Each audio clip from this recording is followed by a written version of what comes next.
Hey friends, Michael Kingswood here, and we are live. First time streaming in 2023. Um, not entirely because that's how I planned it. That's just kind of how it worked out. As those of you who have been around know, went traveling for Christmas, and so the story Saturday and the streaming kind of stopped at Christmas time. I got back from Christmas and New Year's, and then I went traveling again and got back from all that and was hunkered down to because taking some cash flow hits from not being around doing my normal cash flow thing. And all of a sudden, here it is February. So I had the first story Saturday of the year this past weekend, and this today we're getting back to Warship Wednesday, the first stream of the year, because why not? And hey, look at this cool stuff. I come back to streaming, and StreamYard's got cool new things you could do with your names. You can have a little extra coolness here. And I got my banner to put up here. This link, which should be in the description as well, is the key thing for this next month. I'll might as well get with the grifting right off the bat. I've shared this other places too, but what I'm doing this year for writing is I'm doing another great challenge. As you guys know, who have been following the channel, stories from the Great Channel for Stories from the Great Challenge is the awesome thick collection of 52 stories that I wrote in the course of a year for a writing challenge a couple years back. I decided to do another writing challenge, the identical Great Writing Challenge, 52 stories over the course of this year for 2023 because why not? I needed something to kick me in the butt because I finished up that great challenge in, was it 2020? And then, the Summer of Love and all that weirdness and stuff happening in 21. I really didn't get a whole lot of writing done in 21. And, a good chunk of 22 was wasted too. But 23 are not going to waste on writing time. So part of the things to get me in the butt is to do this challenge again. I kickstarted that Stories from the Great Challenge collection back in the day, about a year ago, year and a half ago now, and made some money off it, put the big collection out. But I was saying to myself, do I want to do that again? Nah, just waiting till the very end. That gets a little boring. So we're going to do it a little differently this time. We're going to do 52 stories in 2023. And we're going to kickstart that. And let me show you the page here while I'm talking about it. I've got this the project all ready to go, and it's on the preview now. So let me show you what I've got here. But what I'm going to do is bring up. Here we go. I'm going to, as you can see here, this is the new campaign. What I'm going to do is instead of doing all 52 stories in one volume that's going to be kickstarted at the end of the year, I'm going to do them in 10 stories per volume throughout the year, with 12 in the final one, obviously, because 52, right? And maybe I'll do 11 and 4 and 5. But I think making 5 a little bit bigger is just kind of fun. Anyway, so that that campaign is created, and this is the link. 52 and 23 V1 is the link to get to it, and you can go sign up to check it out and follow it, so that once it's up and ready to go, you can support it promptly, which is, of course, what we want to do. Because the way the Kickstarters work, the sooner it gets funded, the more algorithmical help you get. So that's always good. But that's not what we're doing today. Anyway, so that's what's going on. That's the plan for this year. But what we're doing today, of course, is getting back to Warship Wednesday. And since I'm a submarine guy, as you know, and I love Gene Flucky's exploits on the BARB in World War II, we're going to go back to the tale of his endeavors. And it's one of my favorite stories from him because it's just not what you would expect a submarine to do. And for a little context here, let me show you this other cool thing. Yeah, so this is the battle flag from World War II of the USS BARB, which was Flucky's ship. You can see it's cool. Got the cool fish there, the barb fish. And he's carrying some dynamite, throwing to throw.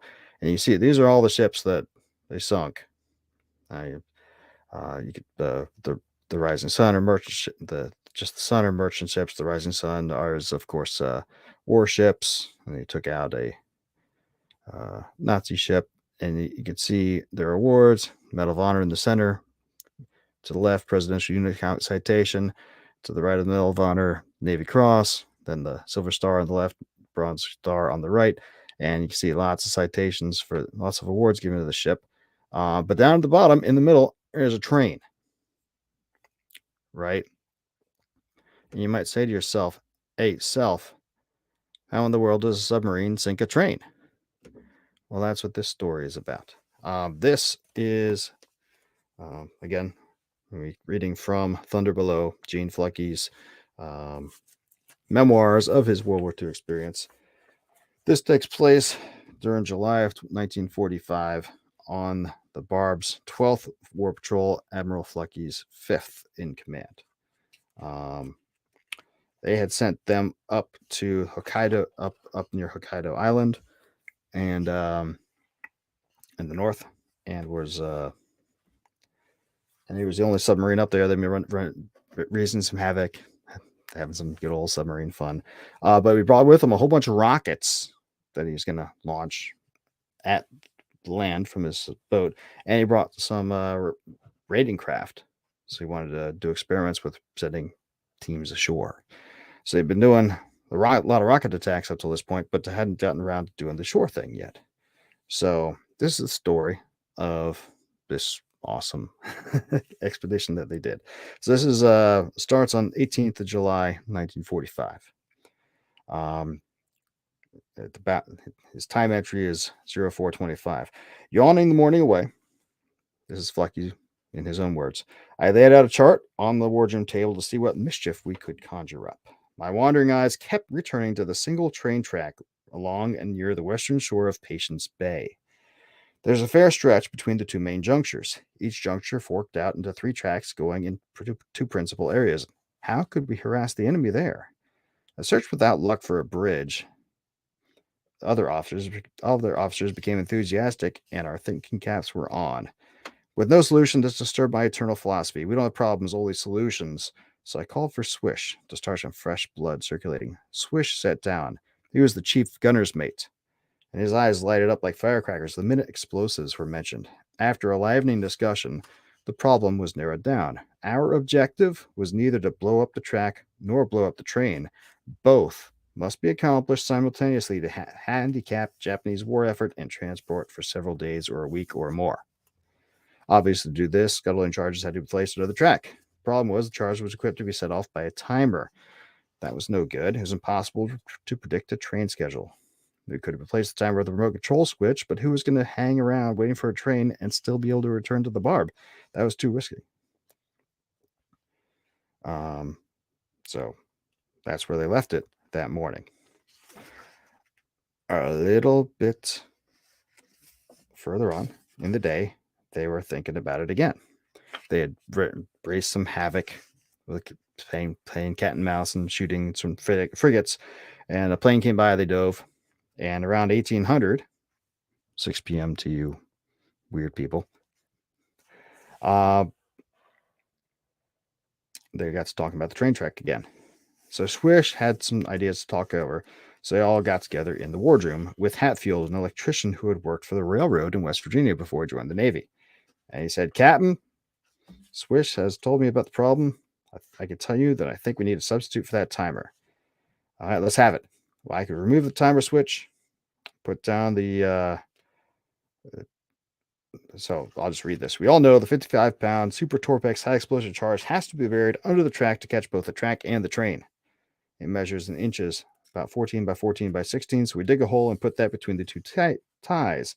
Then we dig a hole between the next 2 ties and bury the batteries that are wired to it and actuate a charge. To complete the circuit, we hook in a micro switch. We place it on the surface between the next 2 ties. That's all there is to it. That sounds simple, but how would this Microsoft switch Microsoft? How would the microswitch get set off?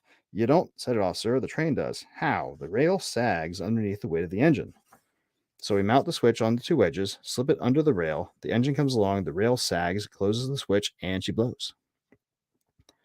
And Flecky says, I clapped Hatfield so hard on the back in my exultation that I nearly knocked him off the bench. And he said, do we have a micro switch? No, but we can get one from radar. Okay, no problem. So they start talking about the technicalities of how to set it up, make the micro switch the right size, and they started continuing the planning. Okay, now move on towards later on that night, 23:37. That's 11:37 p.m. to you weird people. In the morning, well, they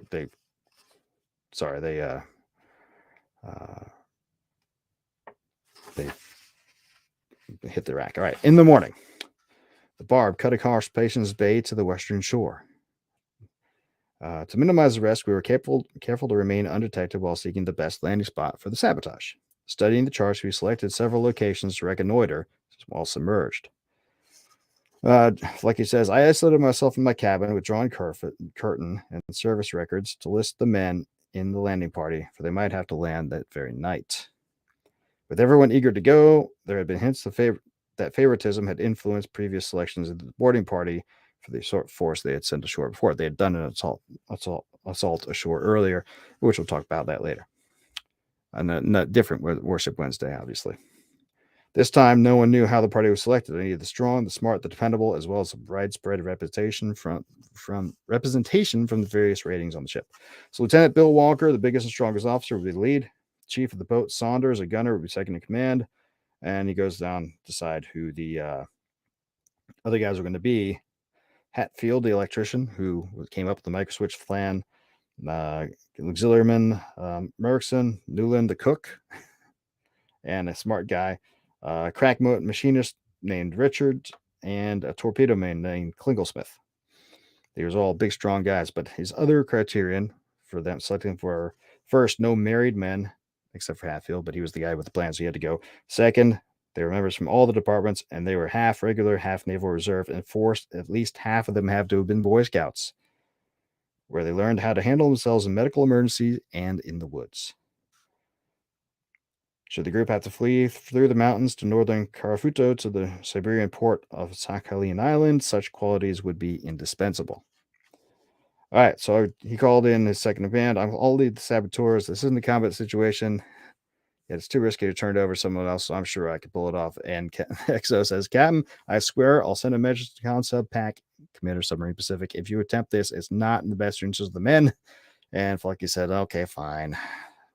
I won't go. That's number one. You're right. I cannot go on that away mission. Damn it, Jim. So they started training. Right? They had to train how to make sure the life jackets were right out. Make sure they knew how to get their weapons ready, and of course, they had specialized gear. They're bringing pack and shovel to picks. They had practice getting their boats set up, all the sort of things that submariners don't normally do a lot, right? So the engineers, so they said a pick and shovel were essential to dig pits. Problem is they didn't have any, so the engineers responded by ripping up steel deck plates in the lower flats of an engine room. A cutting torch soon made the appropriate shapes, which were bent and welded to pipe handles, and they made themselves entrenching tools out of the deck of the ship, which is awesome. Waterproof firing system was needed for inclement weather, so a number 2 can was adapted to seal the 3 dry cell batteries that supplied the current for the charge. 2 wooden wedges were made for the microswitch. And then they went back to calculating how far the rail needed to sag to make sure when it would probably sag under the train to make sure the microswitch was set up right. So that's how they told the crew who was going, made sure that, and everybody was happy because it looked like that everybody was sure there was no favoritism. They're getting ready to go. If they had enough rafts, the whole crew would have wanted to go, but obviously they didn't, right? So Everyone was happy and suggested angles that might not have been considered. Somebody brought up the idea of dogs. Now, earlier in this patrol, they had rescued a Japanese sailor from the water. Um, and he rescued him. He'd been on their ship. They patched him up and been, he was a prisoner, but they nicknamed him Kamikaze. So they brought him into the wardroom, and they had an English-Japanese dictionary, and they asked him, um, some details. So Flocky's words: Kamikaze was smart. He had a high school education and was picking up English fast through working in the torpedoman. He was smart enough to claim he was Korean, knowing full well none of us could tell the difference, and he knew that I knew his gamble. I briefed him on the overall plan. He was enthusiastic. Kamikaze, Japanese patrol coast men on foot. Men in automobile? No, big part. What big part? Cliffs, rocks. Patrol beaches? Stand high. Beaches, sand houses. So they use automobile? No, they walk. Do they regularly walk every day? And how often do they pass at night? Every 2 hours. How many men in the same patrol? Sometimes 2. So they usually have an armed pistol sometimes, and they always bring a dog. Why do they patrol? They're looking for Soviet spies. So Kamikaze said, thank you. And then he volunteered to come help out with their party to help explode the train. He became their friend. I gotta go look back in the story of Kamikaze. If I remember right, I think he was a draftee, or he wasn't too happy with how the Imperial Japanese Navy was doing stuff. So anyway, so he got ready to go, and just again doing the calculations on the mass of the train, how much the rail would sag for the microswitch computations, and I got ready to go. But then they were stymied because they couldn't just go. They're still reconnoitering, but there's also vessel traffic going through, and they also wanted to ascertain the train schedule. So they spent some time to reconnoiter.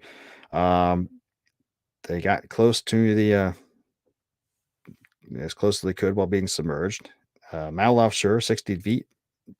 Dive to 60 feet in 12 fathoms of water. How many feet per fathom, shipmates? That's right, 6. So they were 72 feet of water depth, and they were submerged to a depth of 60 feet to the keel. So they were running with only 12 feet beneath the keel. I'll tell you right now, that's not something any submariner would do now. Man, you get very nervous. You wouldn't even go into water that shallow. But this is wartime and a smaller ship, and a little more daring than we are in these days. But still, I mean, that and there's not fully charted water either. They cruise around for a few days, taking soundings. So just running around, getting ready to go. It's pretty awesome. So they sighted 2 peaks. They would use navigation aids for the guys to paddle in, and they were getting ready to go. But a couple days have passed now. Remember, this whole enterprise started on 17 July. Now 21 July. Flocky says Patience Bay is well named. It tried mine. While awaiting cloud cover, we did something useful. We took soundings of uncharted water. See, for the hydrograph. So they pass it on to the oceanography guys for charting. During the day, they conversed with the officers in the saboteur squad, deciding how they're going to do it. So this was the plan. BARB will approach the beach, flooded down, ready to launch the rubber boats. She'll come in on the batteries as silent as possible. We'll come in at slack water. Time to arrive at the decarbonization point at about 2300. They'll be coast is blacked out because it's wartime, and will be less than 1,000 yards offshore. So go talk quickly. They'll paddle in the boats. They anticipated losing sight of the boats because they're black water. And so they decided to rig up little radar reflectors on each of the boats so they could keep track of them. Good idea. So 2 of the guys, Seaver and Newland, were going to guard the boats. The other 6 would go up to the meadow, cross the highway to the track, and they would start planning the charge. One guy would go 50 yards north, one guy 50 yards south for guards, and the rest of the dudes would dig under the tracks and get thing planted. So they also went back to their Boy Scout thing. Those of you who have been Boy Scouts, remember the 2 bird calls to be used. First, when you approach a group, always whistle Bob White.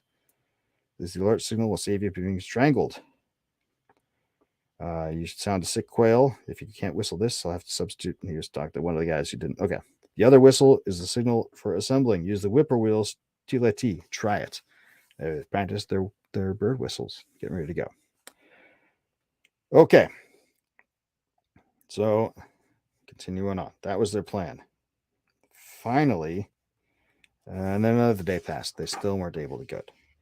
Another day passed. And finally, they were able to go. And hang on a second. Yep. So on the 22nd of July, they decided this was the day they were going to go. 2200, they start heading in. At midnight, they launched the boats. And the boats get ashore. They dragged up to the beach at midnight 25. And midnight 47, they saw a train coming down the track. So they were kind of nervous on the ship because the guys ashore are digging their job, and they're hoping that nothing went on. So this is the tale of what happened to the saboteur boats ashore. Trouble for the saboteur squad began as the rubber boat shoved off from the BARB when Bill in the lead boat, Swish, followed in the second. Bill was the XO. Number 1, take the landing party ashore. The Twin Peaks they expected to use as a reference point vanished in the clouds. The compasses were erratic because of all the metal objects around. They tried to keep on line from the BARB, which they could see perpendicular to the shoreline. Consequently, they took over twice the time for the transit and landed in the backyard of the first house to the north of the meadow. Fortunately, the party was only about 50 yards from the house, and no dogs put in an appearance. Dog tracks accompanied by barefoot human prints were noticed on the beach, though. After a short period of huddled reconnaissance, the main party left the boat guards. They proceeded cautiously inland, skirting the house, and arrived at the expected meadow. Only what appeared to be grass when seen from the periscope turned out to be waist-high bulrushes that crunched and crackled with their every move. All shapes took on human forms and scared a few of the party. Arriving at the highway, they held together another huddled conversation. All was clear, so Bill dashed across the highway, calling, "Follow me!" He fell headfirst into a 4-foot drainage ditch full of branches. Oops. Pulling himself out, he whispered cautions to everybody else, and they ran across the highway and tumbled into yet another ditch. 100 yards further up, they arrived at the railroad track, reconnoitered, and selected their spot for the charge. The guards were posted, with Markison told to examine a water tower-like structure down the track, and they started digging. The pick and shovel, striking against the large crushed stone of the railbed, clinked and clanked, broadcasting their presence with an eerie hush. They stopped. After a whispered conference, they started digging again with their bare hands, pressing with the implements when they needed. Then Hatfield, the electrician, heard somebody running up the track and no Bob White whistle, so they grabbed their weapons. Swish cautioned, "Take it easy. At this time of night, there's no one running up this track except a scared American." And Markison appeared, breathless. "Why the devil didn't you give the alert signal? We could have killed you." "You know, that funny structure I was going to check? I climbed the ladder and poked my head over the ledge. There's a guy in there asleep. I tiptoed down and ran to tell you it's a lookout tower. My mouth got so dry when I tried to whistle, all that came out was a whoop, whoop." They sent Markison out again to stay well clear, and work recommenced in earnest. Then they stopped because they saw a light flash down the track, and they thought they heard. They figured it was somebody getting out of bed for a pee call, back to work. Breeze from north to south, the surprise of hearing and seeing an express train roaring down on top of them less than 80 yards away brought panic. They jumped. Bill, the XO, number 1, jumped into a briar patch, adding more scratches. Everybody else, one of the other guys went into hiding behind a scrub tree, and the others leapt into shallow foxholes and felt 2 shots hit him as the train roared past, with the engineer leaning far out of his cab looking at him. Thinking this must be it, Hatfield felt his body slowly rising up from the foxhole. The carbon dioxide cartridges in his Mae West life jacket had gone off and inflated the vest. Anyway, so they started crossing themselves, and and they those who didn't stepped up their faith, and a little bit jumpy, they increased their work. And they at the end of the first hour, the two guys became regarding the boats got to be a little scared, well, edgy. If the beach patrolman came by as every 2 hours, it should be coming soon. So they brought welder's gloves, and because of the dogs, neither having volunteered to approach the dog first, if they handle or let him loose, a compromise was necessary. Each had his pistol in his right hand and the steak or liver in his left gloved hand. So you'd have welder's gloves and meat for the dog to get the dog to come bite that hand, and a pistol, I guess, to shoot the dog and shoot the patrolman. All right, well, anyway, so that was the train they saw from the BARB. 20 minutes after the train passed, the holes were completed, and they set up the battery in the skull, and they tested everything out. And everybody bugged out except for the electrician, who was like stay behind to wire it all up. Now came the moment when everyone except Hatfield mutinied. All five, including Bill, decided they wanted to make sure Hatfield connected the circuit correctly. So they didn't leave. They were supposed to, but they didn't. So they watched over his shoulder. He performed the task, and they didn't blow themselves up. And and they said, okay, let's get out of here. So they headed back to the beach at 01:32 on the BARB. We muffled our cheers as we saw the blinker signal dash that indicated the boats were leaving the beach. Shifting the horseshoe, yeah, Flucky was carrying a horseshoe, shifting it to his other pocket. All I think was, what good luck. I'd already eased BARB into 600 yards with the sound heads and speed sword arm raised in case trouble arose. Less than a fathom beneath the keel was sufficient. Less than 6 feet beneath the keel of that big old, not super big by modern standards, but still 6 feet beneath the keel is not a comfortable amount of room to be operating a ship. Then at time 01:45, they saw another train coming up the tracks. I broke the silence. Paddle like the devil. The boats had already spotted the train. Their paddles turned like egg beaters. The train, steaming white smoke, was getting closer and closer. Any second now, even the boats stopped to look. What a moment. Our world stopped. Everyone was awestruck with the expectation of imminent destruction. Time 01:47. Boom, wham, what a thrill. The flash of the charge exploding changed into exploding, spreading ball of sparkling flame. The boilers of the engine blew. Engine wreckage flying up some 200 feet, racing ahead of a mushroom of smoke, now white, now black. Cars piling up into and over the wall of wreckage in front, rolling off the track in a writhing, twisting maelstrom of Gordian knots. Fires sprinkled among them. Then a gap of seconds before the sounds of the explosions were hurled across the water, sounds of the grinding, snapping, crushing, tortured steel and wood. Stunned, speechless, I began to breathe. Then I grabbed the megaphone and hollered, paddle, paddle, we're leaving, starboard, head 1/3, port back 2/3, left full rudder. The bar twisted around to head out. And they gathered up their boys, got them all ashore, onto the boats, and headed to sea to safety. And then they spliced the main brace, which is something we'll talk about at another Warship Wednesday. So that's how the BARB took out a submarine. That's how the submarine took out a train. It's not something you hear about every day, and not something you see every day. That's for certain. And that's one of that's the unique. Again, let's show the unique battle flag here.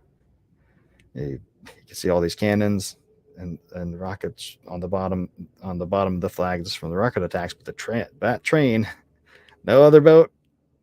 I don't think until the advent of the Tomahawk missile, no other boat, submarine at least, could claim to have taken something out like that on shore. So at least not by itself. So that's a cool story. I like it. Lots of other great BARB adventures to go through here, as well as adventures from the good ship Constitution and other naval matters, which we're going to be going back through in Warship Wednesdays in the future. I hope you dug this one. If you did, by all means, don't forget to subscribe to the channel.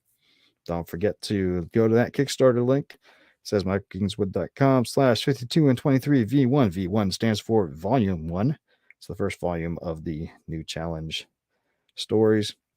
That'll get you over to the Kickstarter so you can follow the campaign, sign up. So when it starts, you're ready to go and you can support immediately, which would be awesome. And of course, go to my bookstore, michaelkingswood.com/store. You can see there it is. We can get all my books directly from me. You can, of course, go to Amazon, Barnes & Noble, Kobo, Apple Books, Google Play, well, a billion other places. You can get ebooks, any place you can get public backs, you can get too. And of course, most of my stuff is an audiobook too. You can get all that stuff through the various channels, but you can come straight to me, kick out the middleman. I get more money. It's better that way. I have a membership thing on my site, but I'm going to revise that. I don't like the way it worked and the way it was really doing it anyway. I think I'm just going to convert it to subscriptions through the store. That's upcoming. But for now, best thing you can do to support is follow that Kickstarter campaign and support it when it opens up. Buy books, and of course, like, subscribe, share, and tell all your friends. Don't forget to come back this coming Saturday for Story Saturday. This Saturday, as long as I'm talking about it, is again Stories from the Great Challenge. This is going to be story number 38. It's called A Cabin in the Woods. It's most times I tend to do science fiction fantasy, but this is one that deviates from that. It's cold weather survival, really, the story. So it's also shorter than some of the other stories in the book, so it'll be a short story Saturday this weekend, but that's okay. In fact, I think I'm going to get started reading that once I hang up here, so I could it's Wednesday, get the recording started a little early. That'd be nice. All right, I'm going to sign off now because, like I said, I got reading to do and I got writing to do. And so I'll talk to you on Saturday. I'll go back to streaming periodically during the week too, but I don't have too much to talk about right this second. But hey, thanks for tuning in. I'll talk to you next time. Until then, don't do anything I wouldn't do.